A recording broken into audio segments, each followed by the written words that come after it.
Сэрээрээ босоорой. Өглөөний 6 цаг 50 минут болж байлаа.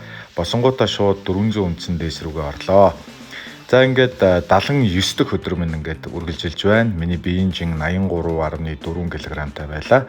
За өнөөдөр өөртөө цаг гаргаад гэртээ айлуулах өнжих бодолтой байна. Компьютер дээр сууж хуучин одоо нэг өдрийн дотор бичиж байсан аргал, чон, буг, харсуулт, зээр за маш сайхан ховрын амьтдынхаа бичлэгийг нэгтгэхэд тавина. За та энэ бичлэгийг үзэхийг хүсвэл би 79 дэх өдрийнхөө энэ бичлэгний постн дээр линкийг бас давхар тавьчихъя.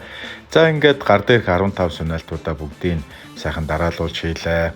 За мөн бас гидсний таталтуудаа ч гэсэн бас сайхан хийлээ. Хамгийн хэцүү нь одоо бол энэ турникэн дээр сүнэн гэдэг л хамгийн чанга бол байна. За үсрэлтийн төрлүүдээ, дээсний төрлүүдээ бас өөрчилж чадсандаа баяртай байгаа. За ингээд нэг хоол хийж идчихэд нөгөө ярьж байсан бичлэгүүдээ бүгдийг сайхан монтажллаа. За ингээд өнөөдөр манай Чингэлтэй дүүргийн 24-р хорооны Цэдэнжүү ахын маань гэрүүлийн хүн гэрүүлээрээ хийдэг одоо сайхан дарсан ногоогоо орой бас сайхан өгж явуулъя гэсэн маш амттай сайхан ногоо. За ингээд тос явуулсан байсан ЦК-хтаа бас баярлалаа.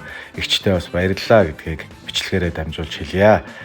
За оройны 12 минутын гүйлтэй эхэллээ. За ер нь бол гидсээ бүр байхгүй сайхан болгочихъя гэж бол бодож байгаа. Гэхдээ өшөө бүр турчвал муухай л харагдаад байгаа. Гэхдээ яг бай. Ингээ гар дээрх 15 удаагийн сүнэлтээ 15 гэж сүнэлээ. Гидсний таталтаа хийлээ. Охин бас намайг дуурайгаад аваа би нэг дээсэн дээр үсрийгээд цадах чинь дээсэн дээр ингээд орж үсэрч эхэлж байгаа. За ингээд оройны дасгалууд дууслаа. Сайхан амраарай.